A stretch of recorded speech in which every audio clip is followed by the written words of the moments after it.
سلام طعني هبلي كوراتن فتواتن تخطتلت مدب سبعين تاي مسلمون كم تلمود نزعل سحرنا يوم حصرتن اوان زلنا مزينات حزنا لكم مزنا نسنا مكتلكم نعدم فلما قند تطمنا بكم كنبل امباسادر امريكا اب ايثيوبيا زخونه ايرفين ماسينغا اب حمورا بزغبرو مغش عملكيتو زرغح مغلص ተመዛበልቲ ተስፋ ዝህብ እንዳተባሃሉ ይርከብ ተመዛበልቲ ዘለዎ ፀገም በአካል ተዓዚበ ኣለኹ ክብል እውን ጽቡቕ ዝተባሃለ መግለጽ ዘርጊሕሎ ትሕዝቶት መግለጽ ክነካፍለኩም ኢና ምስ ኤርቪን ማሲንጋ ሕሞራ ዝኣተወ ኣይተ ጌታቸው ረዳ ቅድሚ ሕዚ ምስ ኣመሓዳሪ እቲ ዞባ ኤል ክንቀሳቐስ ፀንሐ ሓይልታት ኣምሓራ ዘመሓድር ዘሎ እሸተ ደመሎ ገጽ ንገጽ ምርኻቦም ቀልቢ ዝሰሓበ ጉዳይ ኮይኑ ሓሊፉሎም ዝርዝሩ ኣብ ሰዓቱ ናባኹም ክነብል ኢና ቦርድ መረፃ ኢትዮጵያ ምስ ግዚያዊ ምምሕዳር ትግራይ ናብ ትግራይ ምዝንቀሳቐሱ ፖለቲካን ውድባት ብምምኽኻር ሸውዓይ ዙር ሃገራዊ መረፃ ኣብ ትግራይ ክካየድ እዩ ኣይክካየድን ዝብል ጉዳይ ውሳነ ከም ዘሕለፈ ጠቒሱሎም እቲ ቦርድ ኣብዚ ጉዳይ ዝዘርግሖ መግለፂ ሓዊስና ካልኦት ብርክት ዝበሉ ዕለታዊ ምድላው ናባኹም ነብሎ ዝርዝር ዜና ንኽትከታተሉ እንዳዓደምና ጎና ጎኒ ላይክ ኮሜንት ሸር ሰብስክራይብ ንኽትገብሩ ብትሕትና ንዕድም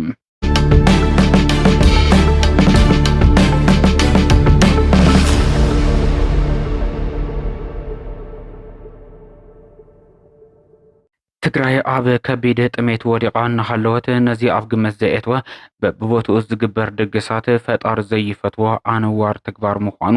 ብፁዕ ኣቡነ ጴጥሮስ ገሊጾም ሊቀ ጳጳስ ሃገረ ስብከት ዞባ ሰሜን ምዕራብ ትግራይ ዝኾኑ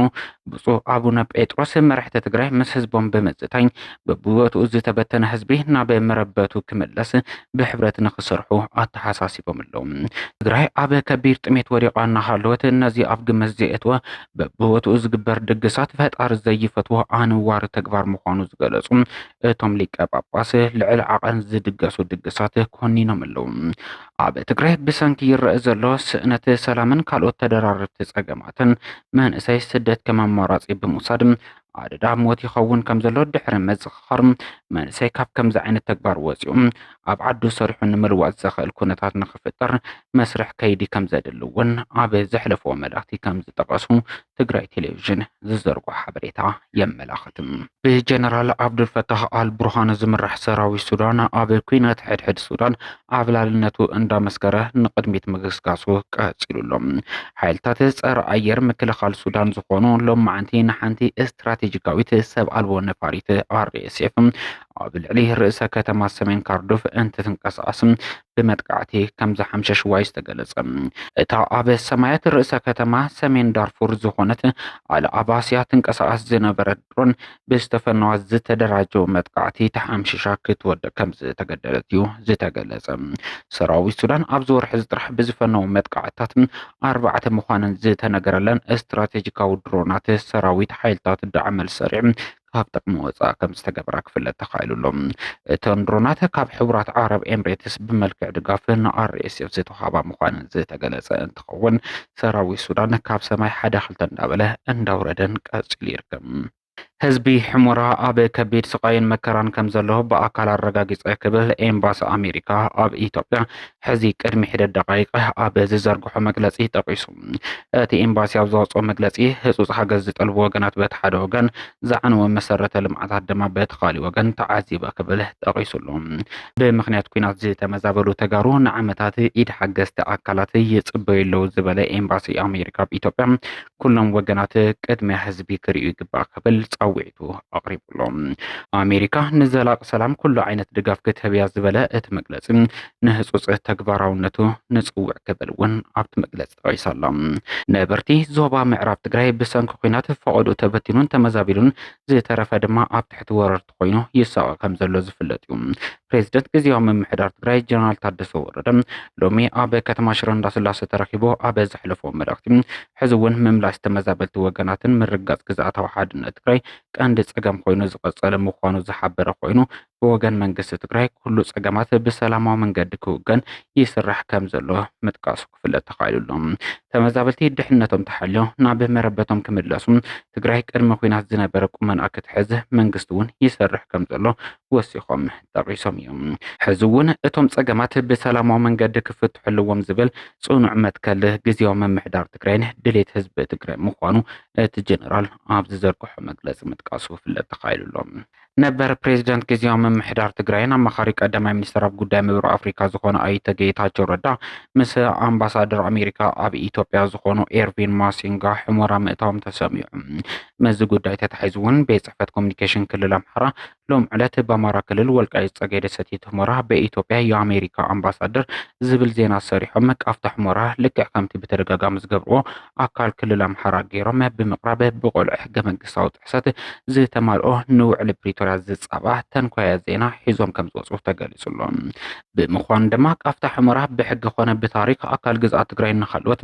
ኮነ ተባሂሉ ሕገ መንግስታዊ ግዝኣት ትግራይ ኣካል ክልል ኣምሓራ ገይሮም ተርክቲ ንምፍጣር ናይ ዝሓለፈ ከይኣክል መቐጸልታት በተደጋጋሚ ዝገብሮ ምድንጋር ኮይኑ ቀፂሉ ይርከብ።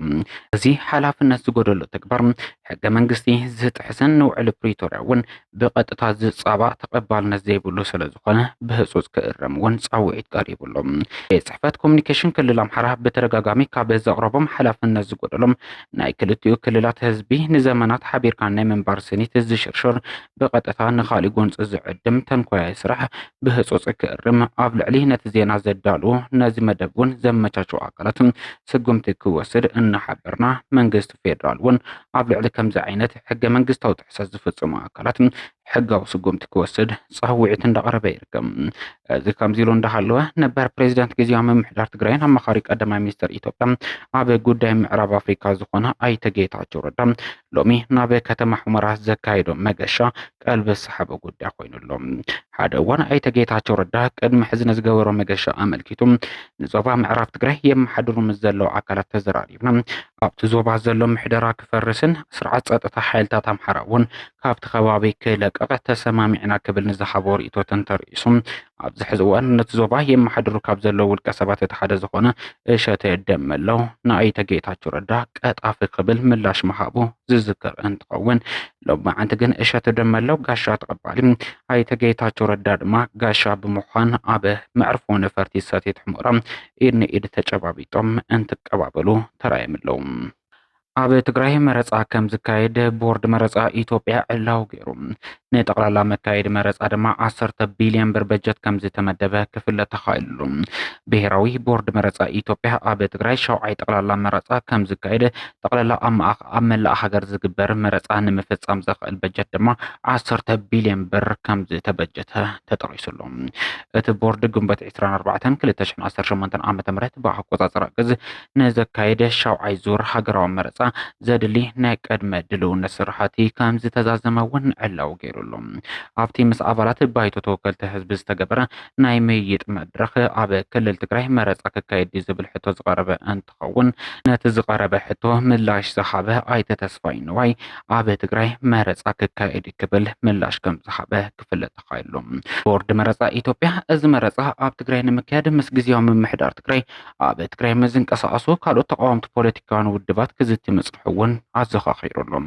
ከም ዝፍለጥ ኣብ ትግራይ ብመሪሕነት ዝፍለጥ ውድብ ህዝባዊ ወያነ ሓርነት ትግራይ ኣብ ትግራይ ምስ ዘሎ ዝተፈላለዩ ቅልውላዋት ሓዊሱን እቲ ውድብ ሕጋዊ ኣፍልጦ ዘይብሉ ምስ ምዃኑ ተታሒዙ